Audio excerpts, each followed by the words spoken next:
The X-Zone Radio Show with Rob McConnell is largely an opinion talk show. All opinions, comments, or statements of fact expressed by Rob McConnell's guests are strictly their own and are not to be construed as those of the X-Zone Radio Show or endorsed in any manner by Rob McConnell, Relmar McConnell Media Company, the X-Zone Broadcast Network, its affiliated networks, stations, employees, or advertisers.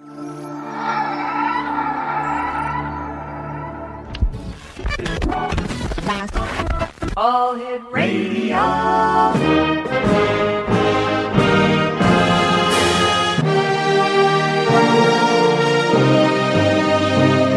Welcome to the X-Zone, a place where fact is fiction and fiction is reality. Now, here's your host, Rob McConnell.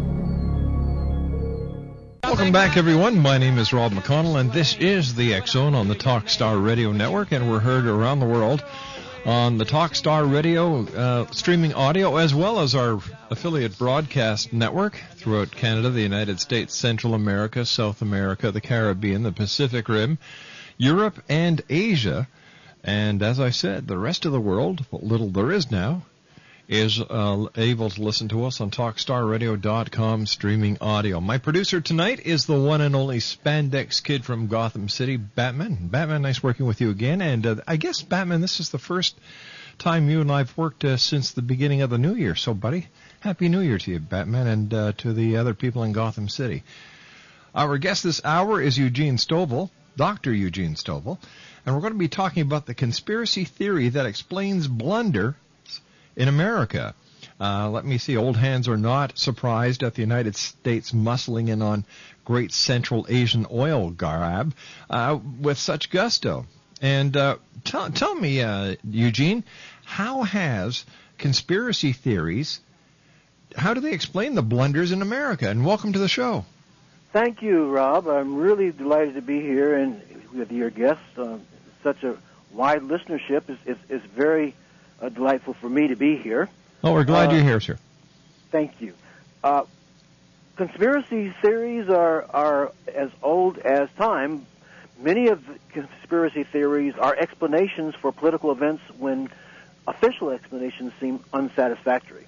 For example, the many efforts to discredit the Warren Commission's report on the Kennedy assassinations are considered conspiracy theories. Yes. But there's another way of looking at conspiracy theories as well, as you know. Okay. It can be looked at as a method of inquiry. For example, like conflict theory or social contract theory or even disjointed incremental theories are really very well accepted among academic institutions and research institutions. Unfortunately, conspiracy theories aren't. Now, what constitutes a conspiracy theory versus an inquiry? Well, that's a good question. Let's look at the inquiry. All right. If I were going to inquire into, say, the first Gulf War, the consensus theory would say, well, what happened was that Iraq attacked Kuwait, and the free world led by the United States responded and reestablished the rule of law. And this is pretty much what happened, and there's no sense of a government cover-up here. Right.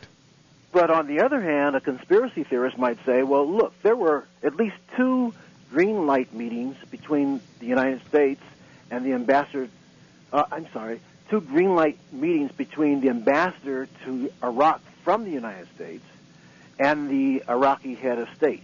In each of these meetings, the Iraqi head of state told the ambassador that there were issues between Iraq and Kuwait that needed to be resolved one way or another. As a matter of fact, there was a deal on the table that said that Kuwait was going to pay back $9 billion in indemnification to Iraq. But the ambassador from the United States told the Iraqi president that her boss, the Secretary of State, and his boss, the president, did not believe that there were any issues that affected the United States in this dispute between Iraq and Kuwait. And so these two meetings are known as green light meetings. And then after these green light meetings took place, Kuwait reneged on the deal. Instead of paying $9 billion in indemnification, that they said they'd only pay $6 billion.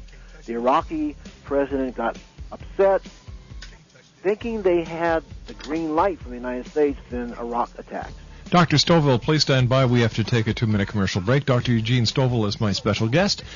And the good doctor and I will be back on the other side of this 2-minute commercial break as the X-Zone continues. We're right here, live and around the world, on the Talkstar Radio Network from our studios in Hamilton, Ontario, Canada. Don't go away. We'll be back.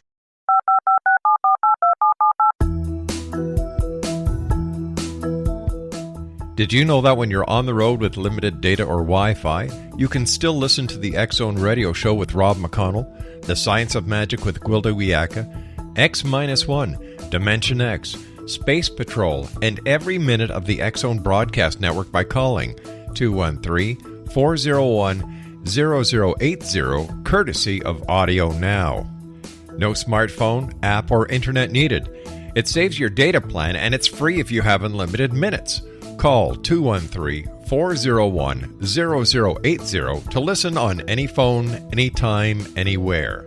Remember, 213-401-0080 for the best of the paranormal, parapsychology, and sci-fi radio programming anywhere, 24/7, 365. Hi everyone, Rob McConnell here, and I wanted to spend a moment on internet streaming. Everybody has heard about internet streaming, but not many know much about it.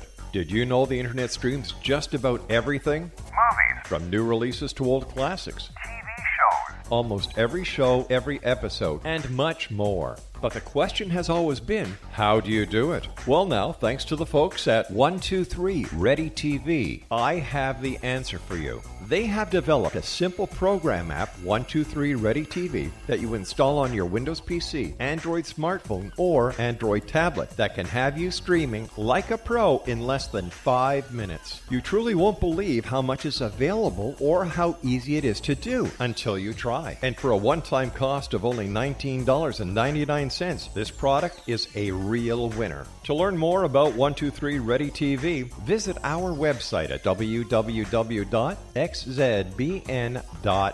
Dr. Eugene Stovall is our special guest. His website is www.eugenestovall.com. Dr. Stovall, in your opinion, sir, what has been the greatest conspiracy in the history of the United States? That's a pretty broad question. For me, in my most recent book, Blood and Brotherhood, I talk about the Tulsa situation. And generally, the massacre in Tulsa, Oklahoma in the 1920s, where 10,000 whites invaded the area that was occupied and where black people owned their homes, and was completely decimated.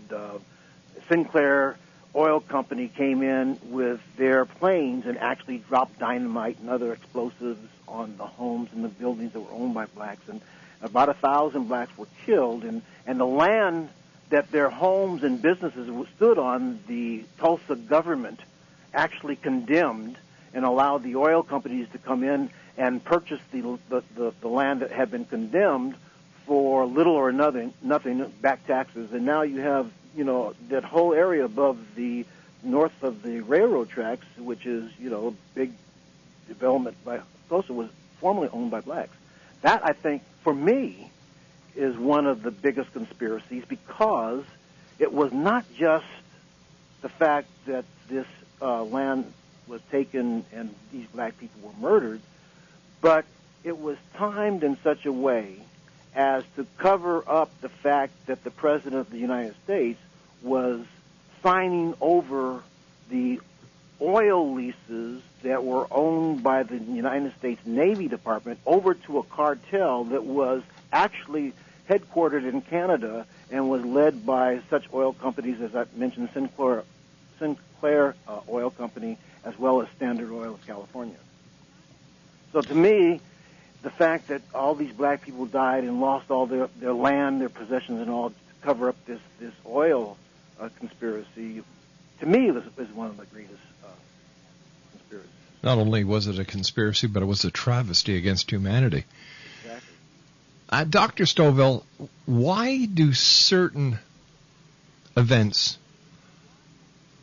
get classified as conspiracies? For example, the most recent one that I can think of is the September 11th, 2001 attack on America. You have those who believe that there's a greater conspiracy that the United States government was actually behind this attack, and that is the conspiracy behind this attack was to usher in the New World Order. And what is your opinion on that, as far as a conspiracy is concerned? As far as the conspiracy is concerned, well, I served in the United States Air Force. I served in SAC. I was an airman, airborne radio repairman, and I was on a mobility so that I was authorized to go off to some remote spot, and if in case the country was attacked, our bombers wouldn't be able to land back here. We could go somewhere else, and there would be a whole team there that would be able to fit the bomber. And I was the radio person on that team. So as a result, I was also, at the SAC base that I was at, there was a wing of fighters under not SAC, but Air Defense Command. And the Air Defense Command had these F-104s and F-106s sitting on a pod. Their flight crews were, within running distance of their aircraft, and they were ready to go. If an alert happened, they would be off in less than 5 minutes between the time the alert was sounded and the time they took off. Now, getting to your question, Rob, my belief is, and I haven't really, I'm a writer. I write novels, and so I don't have any official information other than what everybody else has. But if 9/11 happened the way it said it happened, then the most important man in the United States, in the history of the United States, has to be Payne Stewart. And I say that because, do you know who Payne Stewart is? No, sir. Payne Stewart was a golfer, a pro golfer who flew his own private jet. And after he won the Ryder Cup, he was flying home, and with his flight plan filed with the FAA, and he had a heart attack. So he put his jet on autopilot, but his jet flew off course. 5 minutes after his jet flew off course, the Air Defense Command was in the air with 3 jets trying to find out what happened to Payne Stewart. Hello? Yes, we're still here. Okay. Now, if a private jet flying off course attracts Air Defense Command, and the only time the United States airspace was attacked, and the Air Defense Command not only was not scrambled, they were missing in action. And the only reason for the Air Defense Command to exist is for it to prevent just these kinds of attacks. Then why wasn't the general called on the carpet? Why weren't heads rolling all over the place? Because since the U.S. Air Force was established in 1946, and no attack has ever occurred other than this one. And this was the only time Air Defense Command could have saved the United States, and it didn't. So my question back to you is, if the official explanation is as it happened, why was Air Defense Command, and oh, by the way, the air traffic controllers asleep at the wheel? Several questions that have yet to be answered, and you had a number of them right on the head. In fact, there were only 2 aircraft available to protect the entire eastern seaboard of the United States. Ironically, the Air Defense and the United States Air Force were on a training mission that simulated an attack on major centers with jets flying into large buildings. So there was a lot of miscommunication and mischatter. Another conspiracy that I talk about is the Kennedy assassination. A lot of people say there's a hidden conspiracy behind this as well. Do people create conspiracies, or do circumstances create conspiracies? Well, you mentioned something very interesting, Rob, in the Kennedy assassination, and I just want, before I answer that question, I want to mention the fact that very few people realize that there was a trial around the Kennedy assassination, and the trial had to do with one of the so-called plotters. I think he was a government employee. And it's been so long, I probably should have done some research. But in the trial, this particular person was one of the well-known people that were involved, claimed that he was being unjustly vilified as one of the government people involved in this assassination. So he actually sued the newspapers that were saying that he had some involvement, and he lost the suit. And there was enough information there to suggest that the Warren Commission report, which is what most of the conspiracy theorists try to deal with, was absolutely incorrect when it promoted its one single assailant explanation. That in fact there was enough information from this trial, not just the physical evidence, but from the trial itself, to implicate very high-ranking members of the United States government. What other conspiracy theories are there today that might explain current events? Well, there's the Great Game. The Great Game was in the 19th century. And it was basically Imperial Britain and Imperial Russia. Imperial Britain would do anything it could to protect its interest in India. The East Indian Company, which is just brought untold riches and wealth from India, is the board of directors is the royal family. Now, Russia, on the other hand, in the 19th century, had a need for an ice-free port, and it basically saw the Central Asian area as its zone of influence. And it was very concerned by the fact that England, in order to protect its Indian colony, was trying to establish allies in Central Asia. So places like Tajikistan and Turkmenistan, Uzbekistan, and the other more familiar stands, which are Afghanistan and Pakistan, were like chess pieces on this great big huge chessboard. Now, the rules of the game were very simple.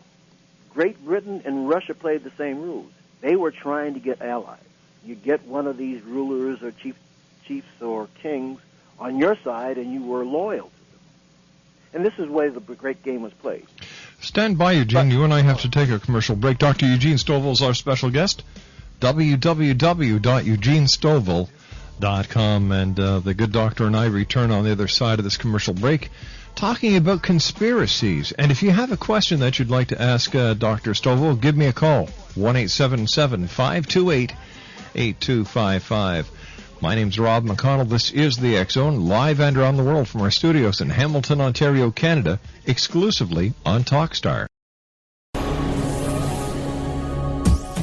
This is the X-Zone Broadcast Network, broadcasting worldwide on broadcast affiliates and satellite program providers, including CNN Broadcast Network, Sirius Satellite Network, Star Media, Good News Radio Network, Angel Broadcast Network, Wiki Broadcast Network, and WPBN TV. For more information on the X-Zone Broadcast Network, visit us at www.xzbn.net.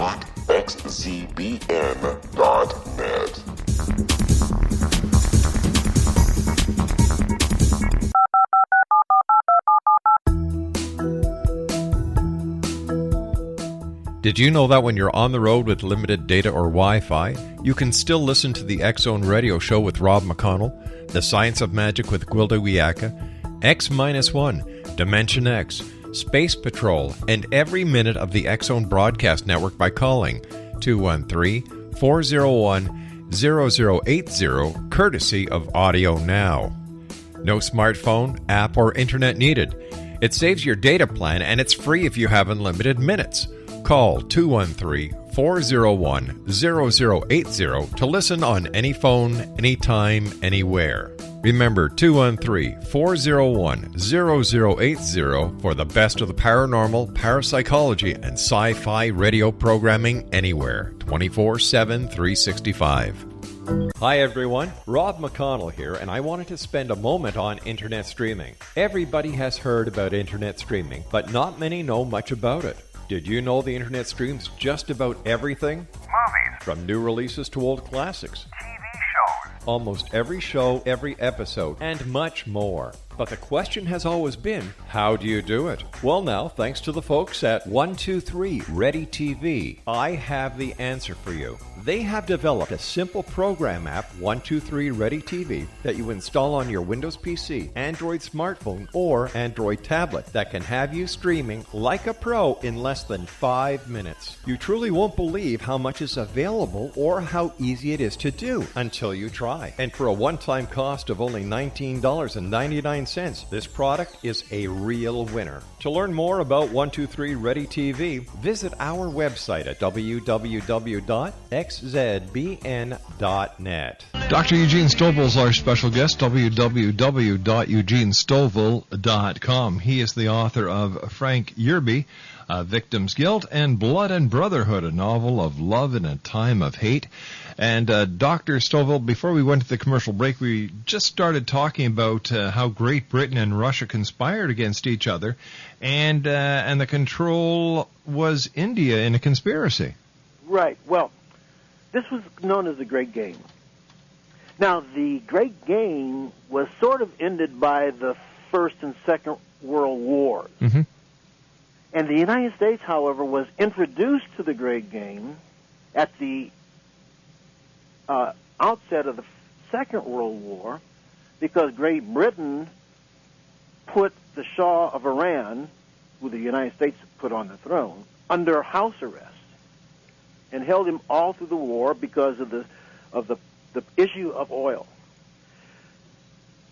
The Iranians then viewed the United States as a better protector in this great conflict that was known as the Great Game than either England or Russia. So they naturally sort of moved toward the United States. They liked their institutions. They liked the idea of democracy. And they even, in 1951, instituted a parliament. And the parliament's first act, the person that was elected prime minister, the first act was to nationalize the oil. Well, the United States was not really happy with that. I don't think they would be. And so in 1953, there was a coup. They overthrew the parliament, killed a whole bunch of people, including the prime minister, and told the Shah of Iran he was to have dictatorial powers. He could stay in or they'd get another Shah. The Shah decided he would be the person that would run Iran and allow the United States to continue to have control over Iranian oil. And this situation remained for 20 years into the 1970s, and then two events occurred. One, OPEC was formed, and the Western world was held hostage to these greedy sheiks who wanted to set their own price for oil. And the second thing that happened was that the Iranian government was overthrown by a Islamic fundamentalist. Well, the United States didn't sit still for that, so what they did was to go to Iraq and raise an army, outfit a dictator, give them all the weapons they could have, and directed them against Iran. And there was this bloody, horrible war that was battled to a stalemate, and it lasted, some 3 years. In the meantime, Russia says, waha, the United States has put a puppet in Iraq, and they're reestablishing a puppet in Iran. So the Great Game is on again. we'll put a puppet state in Afghanistan.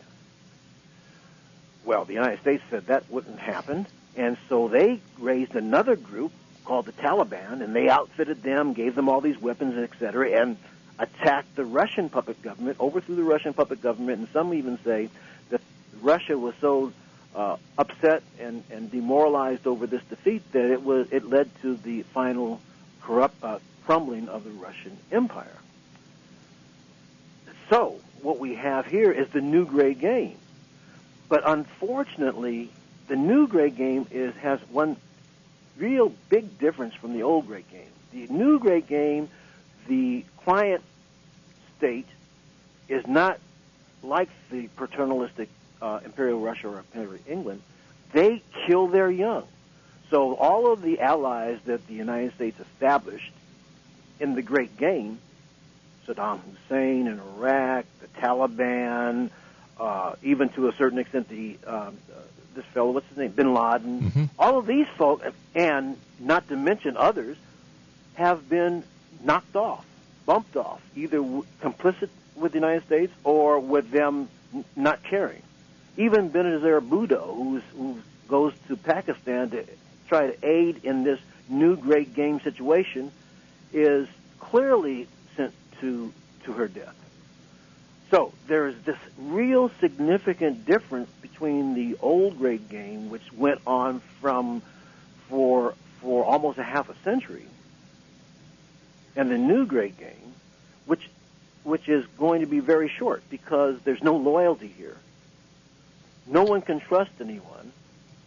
And this is the land of Genghis Khan and the Golden Horde and Miwan and Kandahar and all of these great huge battles that took place throughout history, which our planners here in the United States don't seem to be aware of.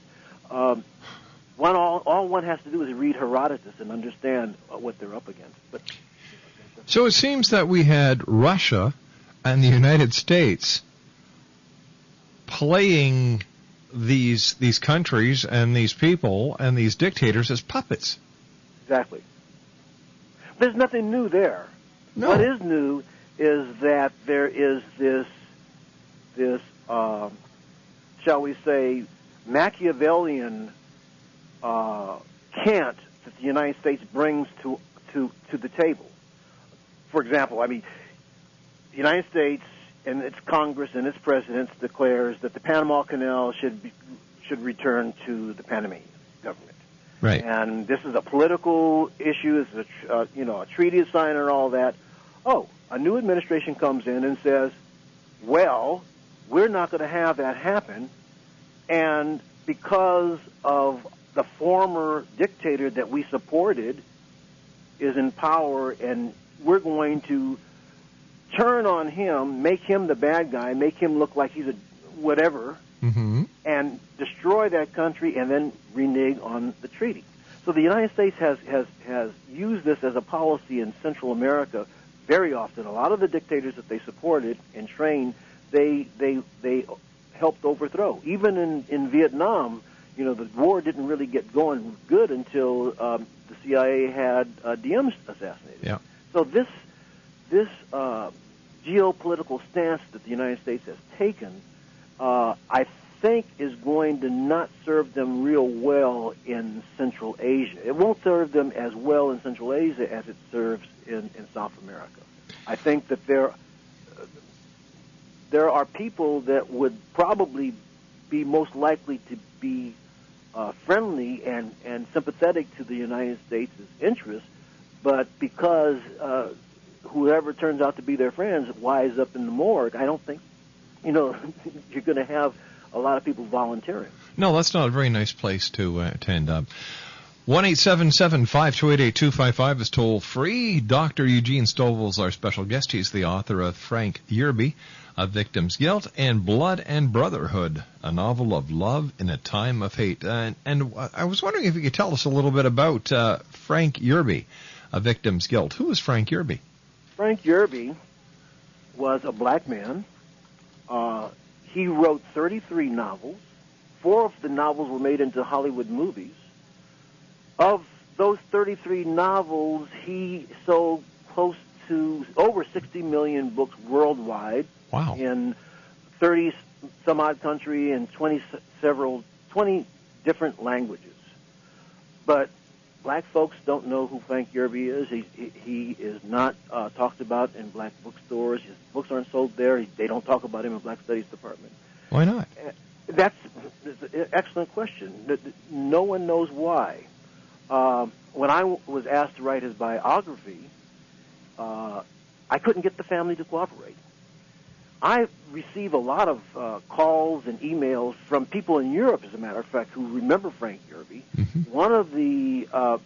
One person from Spain sent me a interview that Yerby did with a Spanish newspaper, which I had translated, and it's interesting that Yerby says that he was working for the WPA, which was the Roosevelt New Deal program. A lot of black writers and other writers were funded by the government to write in this writer's work. Langston Hughes and some others were involved. But Yerby, in this article, which was probably the last one he did before he died, it was written in about 1985, said that when he was with the Federal Writers Workshop, his primary responsibility was to provide information and intelligence similar, like being a spy on the black Muslims. Now that's interesting. Now who placed him there? Who put him in? Was it the CIA? Was it? Well, there's nothing. Well, the CIA, of course, didn't exist at that time.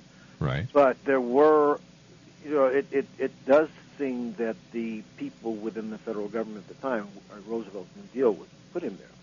The interesting thing about Yerby, however, is all his books are written in a way, he calls them costume novels. And in a way, they mask the information that he's giving. So one book he wrote was The Serpent and the Staff. He predicts the fact that the dikes are going to fail in New Orleans. And he wrote this book in the 1950s, and it was, of course, a prediction that came true with Hurricane Katrina. Mm-hmm. His last book, Mackenzie's 100, written in 1985, actually tells you as much as you want to know about the Skull and Bones. And no one at that time that I know of, I didn't know anybody that was talking about the Skull and Bones and its Machiavellian intrigues. Skull and Bones, one of the most secret organizations. Exactly. One that I believe that the president belongs to. That's right. As well as his father. Your second book is entitled Blood and Brotherhood, a novel of love in a time of hate. Tell us a little bit about that book. Well, the book actually was generated because of my interest in all of the race riots that were taking place at the end of the First World War.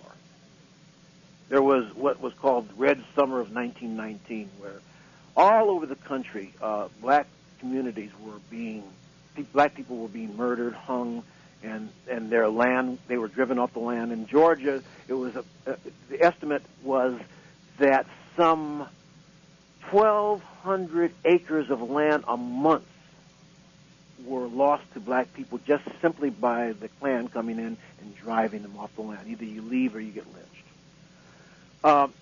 Now, but my main concern about these lynchings that were occurring after the First World War was driven by the clear interest that the United States Army had in trying to get them back on the farm. The problem being, in their mind, black men, 200,000 black men in uniform had been sent to Europe to kill whites. What are you going to do with them when they come back to the United States? They were very, very concerned that these soldiers who had learned to do battle would do battle in the United States. And they were so concerned that there were all of these Machiavellian kinds of plots and things that were done against black people. And so my book actually follows the exploits or the activities of this World War I veteran who comes out of the Army and is his only job that he can get is a messenger with the other messengers were high school kids. And then he gets a position with the Marcus Garvey's UNIA. And a friend of his is a government agent and comes and wants him to turn information. And the whole story is about how the government spied on the UNIA and other organizations, and how the Ku Klux Klan was behind that. And ultimately, my characters have to run, flee New York. And then I have this love interest with this Jamaican woman, and they both have to flee New York, and they go to Los Angeles, which is the home of my family. And in Los Angeles, very few people know that there were some courageous black people there that fought the Klan. The Klan threatened the Los Angeles black community with a Tulsa solution. They said that they were going to actually come into Los Angeles and do to the Central Avenue neighborhood the same thing that they did in Tulsa. Doctor, stand by. You and I have to take our final break for this hour. Dr. Eugene Stovall is our special guest. Once again, explanation, the name of his two books, Frank Yerby, A Victim's Guilt, and Blood and Brotherhood, a novel of love in a time of hate. His website, www.eugenestovall.com. We'll be back on the other side of this commercial break as we continue live and around the world from our studios in Hamilton, Ontario, Canada, right here on the Talkstar Radio Network. This is the X-Zone Broadcast Network, broadcasting worldwide on broadcast affiliates and satellite program providers, including CNN Broadcast Network, Sirius Satellite Network, Star Media, Good News Radio Network, Angel Broadcast Network, Wiki Broadcast Network, and WPBN TV. For more information on the X-Zone Broadcast Network, visit us at www.xzbn.net.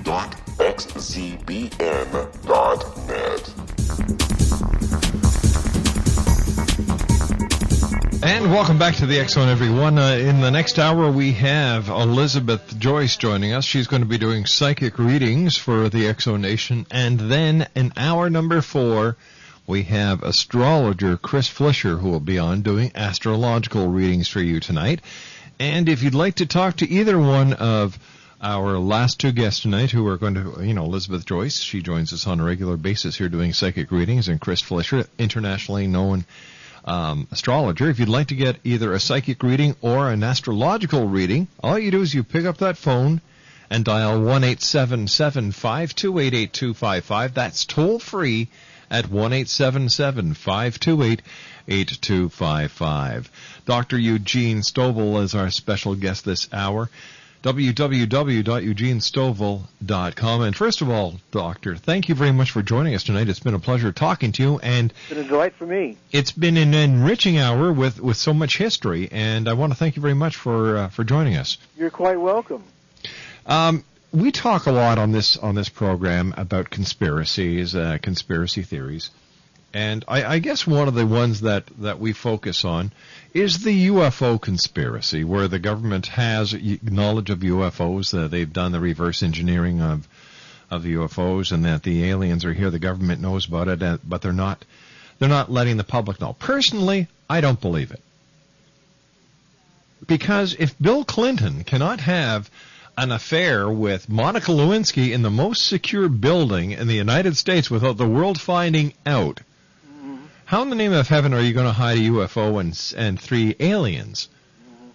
It makes no sense. But what I have found, and I don't know if this is, if this is the same throughout the conspiracy world, that those who talk about the conspiracies and keep the conspiracy alive are those who are making most money by keeping the conspiracy alive.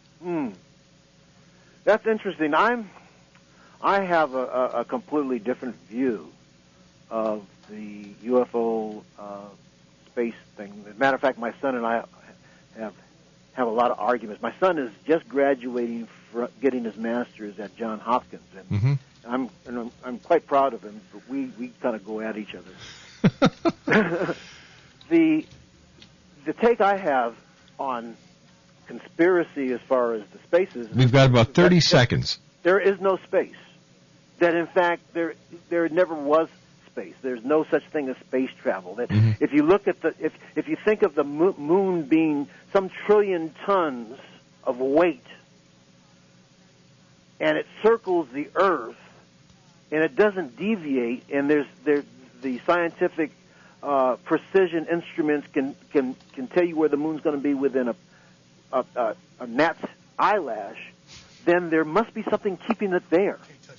And if there's something keeping all that weight in an orbit, then there's obviously nothing that can go from this Earth to that moon that can penetrate something that can keep trillions of tons. I hate to do this because I love the way this is going. I'd love to have you back on so we can continue this in the future.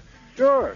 Dr. Thanks very much for joining us. Take care of yourself and keep those conspiracies coming. I'll be back on the other side.